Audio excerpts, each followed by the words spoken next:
Hello po, magandang tanghali para sa inyong lahat and welcome po sa ating Midday Boost program. Ngayon pong araw ng Thursday. And as you know, the whole week na ito, pinag-uusapan natin yung tungkol sa pamilya. Kasi as you know, this coming weekend, tayo po ay merong event, itong Empowering Family. But still, pinag-uusapan pa rin natin yung buhay po ni Jacob. Kasi as you know, si Jacob at si Esau, meron silang magandang example ng marriage, pwede nating sabihin gano'n. Kasi yung tatay at nanay nila, isa lang, 'di ba? Pero unfortunately, itong si Esau at gano'n rin si Jacob, hindi nila sinunod yung ganong klase ng example. Yan po yung reason kaya alam natin na it doesn't matter kung malaking ambag kapag merong example tayo. Pero hindi lang talaga nakadepende lahat sa example na nakikita ng mga tao. Bakit? Kasi may mga tao na even though they have yung good example, pero dahil nasa kanila yung desisyon, they do yung bad sa buhay nila. And may mga tao naman na nakakita naman ng bad example, but on the other hand, hindi nila ginagawa yung bad example kasi nasa isip nila, dapat nilang gawin kung ano yung tama. Kasi sabihin natin meron mang preference o wala, pero nasa sa'yo pa rin yun kung anong susundin mo, yung bagay na nakita mo na o bagay na gusto mo. Kasi nasa inyo po yung desisyon. And talking about this, makikita po natin na ang pamilya ay isa sa pinaka-importanteng aspeto ng buhay ng isang Christian. Hindi lang isang Christian, but lahat. That's the reason why marami tayong events para sa family. And this coming weekend nga, Saturday man or Sunday, gusto po namin na if ever wala pa po kayong picture ng family ninyo, kahit isulat nyo lang po yung names ng family members ninyo. Dalhin nyo po yung paper na yun. And then dito sa church, gagawa tayo ng special prayer para sa inyo. Kung nandito po yung family members ninyo sa Hong Kong, so mas maganda nakasama nyo po sila para nasa iisang faith tayo na gumagawa ng prayer para sa kanila. And talking about this, tingnan natin yung story kasi as you know, dito po sa binabasa natin to since last week. Si Jacob, ang nung nangyari, kambal, gustong i-bless, and then nakuha yung blessing sa pandaraya, aanihin niya yung pandaraya na tinanim niya, and anong nangyari? Tumakas siya kasi nga gusto na siyang patayin ng kanyang sariling kapatid.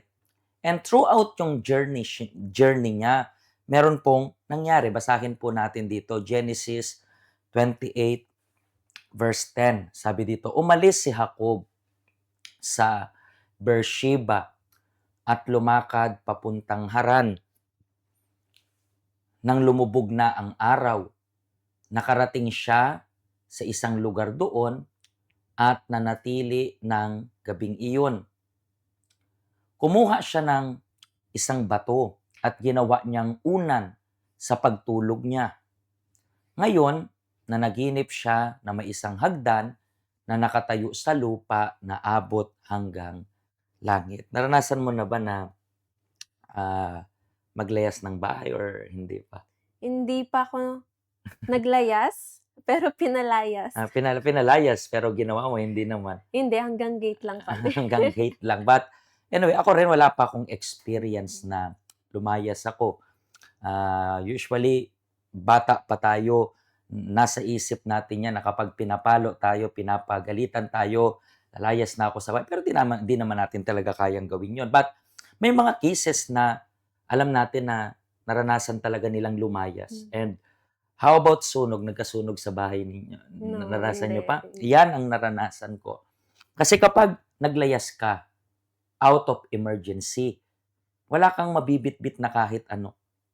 Naalala ko na yung place kung saan kami nakatira dito, yun ay prone sa sunog. And then may one time na hindi namin ako personally hindi ko makakalimutan. Bakit? Pagtingin namin doon sa labas, nandun talaga yung apoy. So I could remember na ang nadala kong damit noon baliktad pa sa sobrang taranta, panic. And hindi ka na maghahanap ng kung, ilabas ko yung rice cooker, ilabas ko yung ref. No, kapag nakita mong malapit na yung sunog, ang dadalhin mo lang is katawan mo, kung may damit, edi damit, and then that's it. Kung may pera sa bulsa, yun lang. Yun lang yung dadalhin natin. So si Jacob, the same thing rin. Na, umalis siya sa point na natataranta. And speaking about natataranta, umabot sa punto na sa sobrang hirap niya, bato na yung gamit niya sa pagtulog. And alam natin na may mga tao na naranasan mo na rin bato, hindi pa naman. Hindi. Hindi pa naman. So si Jacob dito, naranasan na. And may mga, for example, hindi tayo siya ng lalait, pero kapag yung pulubi is sanay nang matulog sa bato or sanay nang matulog sa kalye, ang palipat-lipat na kalye, hindi na ganun kahirap sa kanila. Pero imagine mo si Jacob. Si Jacob na lahat ng access meron siya. Si Jacob na Mama's boy. mama's boy, si Jacob na never lumalabas ng bahay. For the very first time, ang paglabas niya ng bahay is paglayas pa and walang condition and umabot sa punto na ganun yung kahirap. And I believe mahirap yun kasi imagine mo, mayaman sila, kasi mayaman si Isaac. Mhm. And imagine mo yung kama, imagine mo yung tulugan, and then darating yung time, sa kalye ka lang matutulog, and then unan mo pa is matigas. Bato kasi yun yung sinabi dito sa Bible, I believe napakahirap yun para kay Jacob. Imagine yung discomfort kasi for example, siguro na-try nyo na hindi kayo naglayas pero umalis kayo sa comfort zone nyo. Maybe sa tahanan nyo, nandito kayo ngayon sa ibang bansa.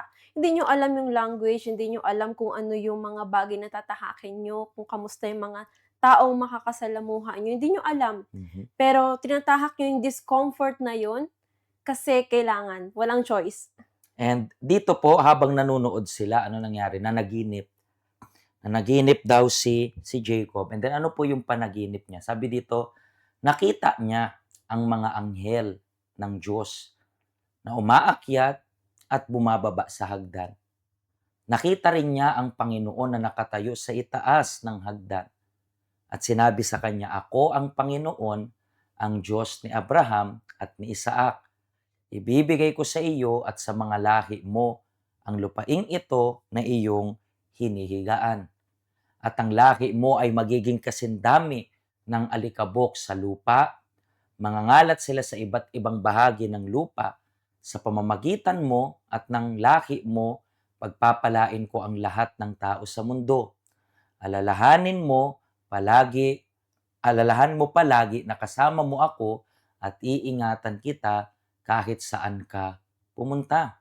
Pababalikin kita sa lupaing ito at hindi kita pababayaan hanggang sa matupad ko ang aking ipinangako sa iyo. So dito, gusto kong mabasa ninyo once again itong highlighted, itong panaginip na naranasan ni Jacob. Sabi niya, nakita niya daw yung angel, akyat baba sa hagdan, nakita rin niya yung Panginoon na nakatayo sa itaas, so pinakatuktok ng hagdan. And anong marirealize natin kapag nandito tayo sa isang struggle ng especially family, dahil nga nasa week tayo na family yung pinag-uusapan, so doon na rin tayo. Pwede mo rin tong i-relate sa iba't ibang pagsubok ng buhay mo.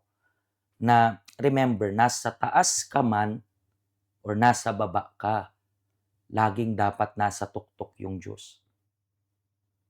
Sabi nga nila, 'di ba, gulong dang palad lang daw yung buhay. Minsan nasa ibabaw, minsan nasa ilalim.